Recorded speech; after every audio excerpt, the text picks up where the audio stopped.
Lumière. Lumière. Lumière. Lumière. Lumière. Lumière. Lumière. Lumière. Lumière.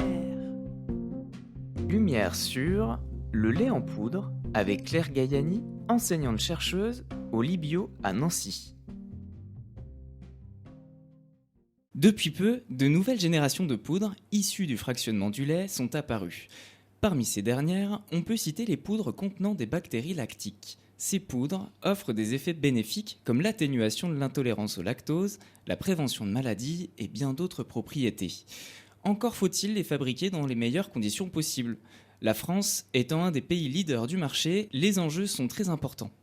Claire Gaiani, chercheuse au laboratoire d'ingénierie des biomolécules de l'Université de Lorraine, va nous expliquer en quoi consiste sa recherche sur l'encapsulation de bactéries lactiques dans des matrices laitières. Bonjour Claire. Bonjour.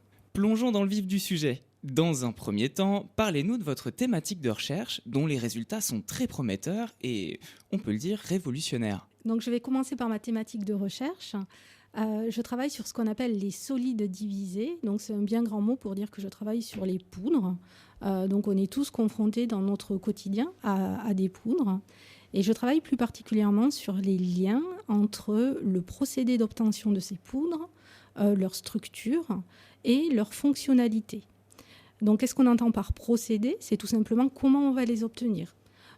Par exemple par lyophilisation, par atomisation. Ces techniques-là permettent de passer d'un état liquide à un état solide. On peut aussi obtenir ces poudres par broyage. Et là, vous pouvez très bien imaginer le café. On va obtenir une poudre broyée. J'étudie ensuite leur structure, leur taille, leur forme, leur composition de surface. Et pour terminer, j'étudie leur fonctionnalité. Donc par fonctionnalité, c'est ce qu'on veut qu'elle fasse. Soit le consommateur, par exemple, va vouloir que sa poudre de lait se réhydrate rapidement le matin au petit déjeuner, ou par exemple un industriel qui va souhaiter que le café soit capable de libérer tous les arômes. Voilà des exemples de fonctionnalité. Donc je travaille sur ces liens entre procédé, structure et fonctionnalité, et comment, pour obtenir une fonctionnalité souhaitée, par exemple, une bonne libération d'arômes, une bonne réhydratation de la poudre, quelle structure on doit avoir et forcément quel procédé on doit mettre en place. Donc ça, c'est ma thématique de recherche très générale. Et le sujet qui nous intéresse aujourd'hui est bien sûr beaucoup plus focalisé. Il s'intéresse uniquement aux poudres de lait qui vont contenir des bactéries lactiques, ou on peut dire d'une manière un peu plus spécifique, des bactéries probiotiques. Alors, ces poudres de lait existent depuis de très nombreuses années. On a ce qu'on a eu au cours du siècle dernier, différentes générations de poudres. Les poudres de première génération, dans les années 40-70, c'était le début de l'industrialisation. On avait des poudres de lait écrémé, des poudres de lait entier, des poudres de lactosérum, donc extrêmement basiques, on va dire maintenant. On est ensuite passé dans les années 70 avec le développement des technologies membranaires et le développement des technologies de fractionnement à des poudres plus spécifiques, des concentrés de protéines, des isolats de protéines, des fractions lipidiques ou des poudres de perméa, par exemple. On a ensuite connu des poudres de troisième génération et actuellement, on est sur ce qu'on appelle des poudres de quatrième génération à très haute valeur ajoutée qui vont avoir des effets du point de vue de la nutrition et de la santé. C'est des poudres qui vont contenir des peptides bioactifs, certaines protéines d'intérêt et notamment des poudres qui contiennent des bactéries probiotiques. Donc mon travail a pour but de protéger ces bactéries lactiques dans des matrices laitières, donc dans des poudres laitières. Et l'objectif, c'est qu'elles résistent au procédé de fabrication, à la conservation. Forcément, une poudre, on va la garder longtemps, à la digestion, et qu'elle puisse avoir un lieu d'action au niveau de l'intestin. Donc il faut que cette bactérie soit viable et fonctionnelle. Voilà le projet. Alors justement, est-ce que vous pouvez nous en dire plus en rentrant peut-être dans l'intimité d'une bactérie lactique ? Comment ça fonctionne exactement et quel est son rôle à cette bactérie dans vos recherches ? Alors, une bactérie probiotique peut être définie comme un micro-organisme vivant qui, une fois administré en quantité adéquate, va conférer un bénéfice à l'hôte. Ces bénéfices, ils sont variables. Ça peut être l'action de produire des substances qui vont inhiber les bactéries pathogènes, bactéries qui peuvent donner la gastro, par exemple. Ces bactéries, elles peuvent aussi carrément bloquer les sites d'adhésion de ces bactéries pathogènes. Elles peuvent rentrer en compétition pour des nutriments. Donc forcément, si les pathogènes ne peuvent plus se nourrir, elles ne vont pas proliférer. Il peut y avoir aussi des modulations des réponses immunitaires ou autres. Donc il est important, quand on va fabriquer des poudres contenant des bactéries probiotiques ou bactéries lactiques, qu'on va retrouver par exemple dans la nutrition infantile, de préserver toutes ces fonctionnalités. Et pour les préserver, on va tout simplement devoir les encapsuler. Voilà. Alors justement, cette encapsulation, quelles sont les pistes qui sont envisagées donc, pour encapsuler de façon massive ces bactéries? Est-ce que c'est dû à des propriétés propres à ce type de bactéries, par exemple?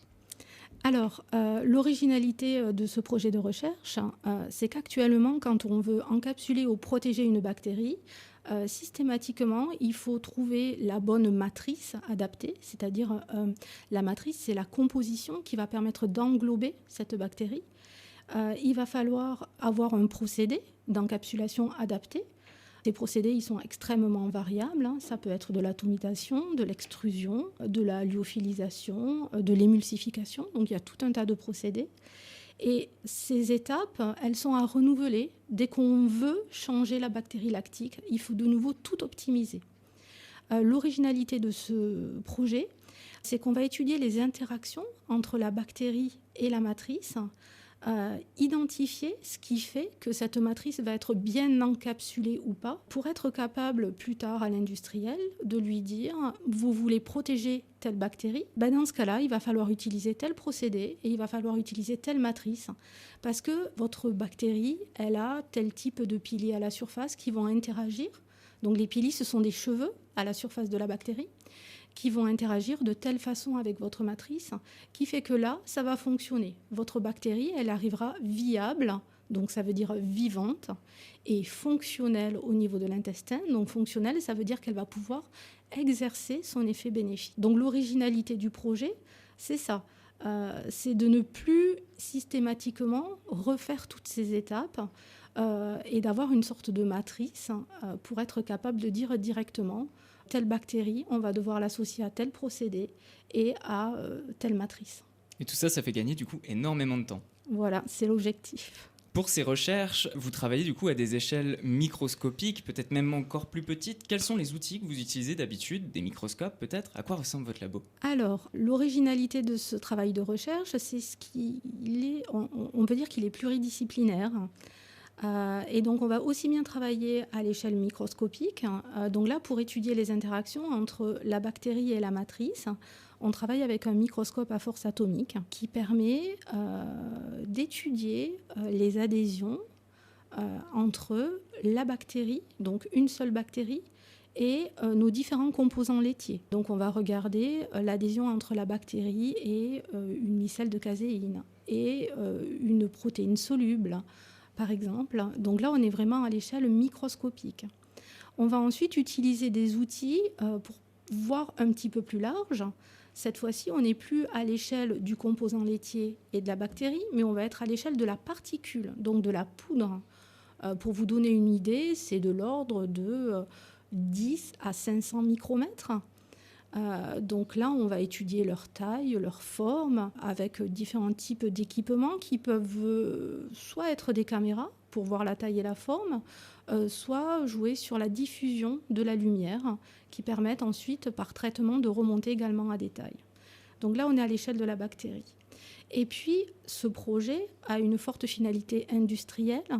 Donc, on va aussi être à l'échelle du procédé. Et là, nous, au laboratoire, au Libio, on a des pilotes, notamment un pilote d'atomisation qui nous permet de stabiliser et de sécher de grandes quantités de lait pour obtenir beaucoup de poudre et voir du coup si ce qu'on a vu au niveau du microscope se confirme quand on obtient vraiment les vraies poudres industrielles. Claire, vous êtes passionnée par vos recherches, ça se sent. Qu'est-ce qui vous a conduit à devenir chercheuse, et plus particulièrement dans le domaine de l'alimentation ? Je dirais que j'ai toujours été passionnée par les sciences du vivant et les sciences de la vie en général. Avant d'être docteur, j'ai été ingénieure dans le domaine de l'agroalimentaire. Donc c'est naturellement que je me suis ensuite orientée dans une thèse sur l'agroalimentaire en général. Après, le sujet, moi j'ai tendance à dire que ça a été des opportunités que j'ai saisies. Et je pense qu'en tant que chercheur et justement en tant que passionnée par tous ces sujets-là, le sujet est tombé sur la poudre.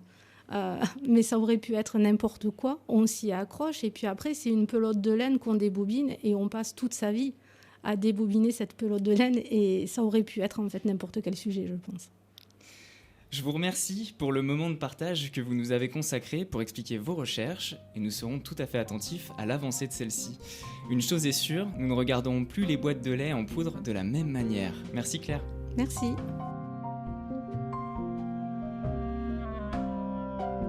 C'était Lumière sur le lait en poudre avec Claire Gayani, enseignante-chercheuse au Libio à Nancy.